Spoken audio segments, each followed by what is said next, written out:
Bonjour, c'est la critique de la semaine et cette semaine, l'un de nos coups de cœur, c'est The Power of the Dog, le pouvoir du chien de Jane Campion. Parce que c'est son premier long métrage depuis 12 ans, en tout cas son premier long métrage entre guillemets de cinéma, on va voir pourquoi.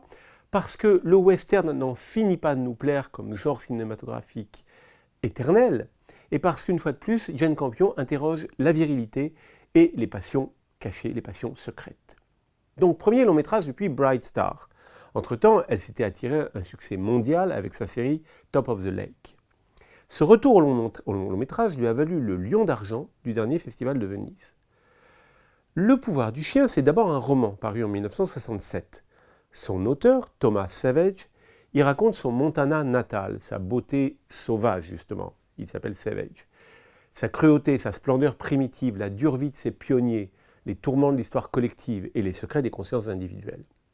Et pour filmer le Montana, Jane Campion a choisi de rester en Nouvelle-Zélande, chez elle. Et nous autres, innocents spectateurs, nous n'y voyons bien sûr que du feu. D'ailleurs, la question n'est pas l'exactitude géographique. La question, c'est de montrer une nature immense, puissante, menaçante. Ceux qui y vivent luttent contre cette puissance, la puissance de cette nature et la force de leur propre pulsion. Voilà qui a toujours nourri son œuvre, la place de chaque petit être humain dans l'univers, comme chez John Steinbeck, comme chez Terrence Malick.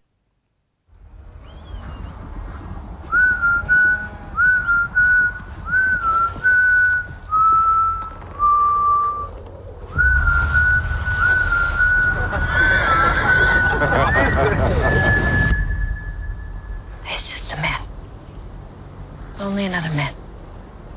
Le western est tellement lié à la culture profonde de l'Amérique, aux racines protestantes des pères fondateurs des États-Unis, qu'il est difficile de le penser sans chercher des références dans le texte originel, dans le texte biblique. C'est évidemment le cas quand en plus le titre du film cite les psaumes du roi David. Le psaume 21 commence par la question « Mon Dieu, pourquoi m'as-tu abandonné ?» C'est la phrase que répète le Christ agonisant sur la croix. Dans le même psaume, dont l'auteur invoque la protection d'un berger qui en réalité n'abandonne pas ses brebis, on lit cette lamentation et cette prière.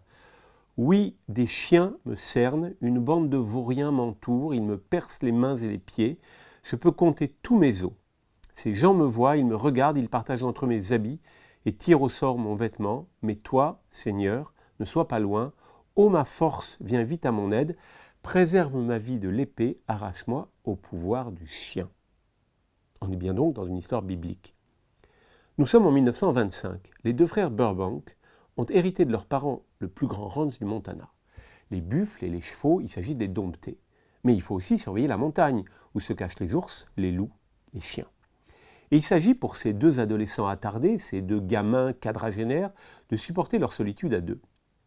Riches et actifs comme ils sont, ils continuent à dormir dans le même lit, célibataires et malheureux. Un critique les a comparés audacieusement à Laurel et Hardy, qui aussi dorment dans le même lit et ont la même difficulté à devenir adultes.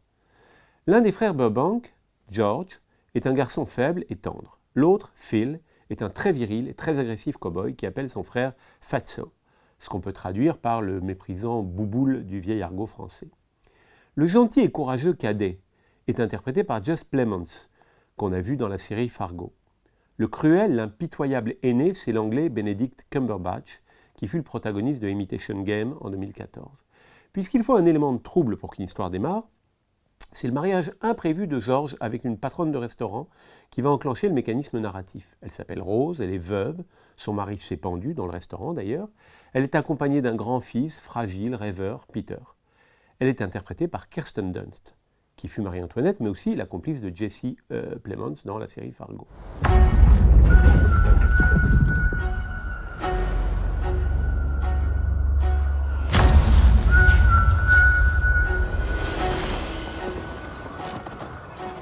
Au début, le spectateur croit tout comprendre, et il s'en inquiète un peu, on n'aime pas avoir l'impression d'anticiper les scènes. C'est le mystère qui crée la poésie, et le mystère paraît bien mince au départ. Phil, qui ne se lave jamais, est trop viril pour être honnête. Il arrache les testicules des taureaux avec suffisamment de flegme, regarde le pauvre Peter avec assez de mépris pour qu'on pense avoir élucidé son attitude. Le cow-boy est amoureux du garçon et fait tout pour le cacher, et pour se le cacher. Ce qui est beau et troublant dans le pouvoir du chien, c'est que tout est beaucoup plus simple et beaucoup plus compliqué à la fois. Sexualité, refoulement, agressivité, Alcoolisme, argent, convention, frustration, virilité, fratrie, tendresse, dissection, nudité, chirurgie. Les ingrédients s'ajoutent les uns aux autres pour créer un monde qui va bien au-delà de nos premières attentes. On découvre que Phil, qui paraît ne croire qu'à sa propre force, a étudié à Yale, qu'il se roule nu dans les profondeurs de la forêt, qu'il a surpris Rose tandis qu'elle boit en cachette, et qu'il vit dans le culte de son maître disparu, un certain Bronco Harry, qui domptait les animaux et les passions inavouables. On comprend que le délicat Peter est fasciné comme Phil par le sang qui coule et les chairs qu'on découpe. On comprend que tous les personnages sont perdus et qu'ils ne diffèrent les uns des autres que par leur système de défense. Leurs défauts, leurs tares, sont aussi leurs forces et leur gloire cachée. La virilité est en jeu du début à la fin, trop affirmée ou prétendument absente. Et la féministe Jane Campion va très loin dans le renversement des codes. Beaucoup plus loin, comme on l'a dit, que le programme qu'on a croyé apercevoir au début. Le tendre couple de Rose et George résiste comme il peut aux aléas du sort. Il est formé par deux comédiens qui sont aussi un couple dans la vie. Et ce duo, le duo en question, a lui aussi ses secrets.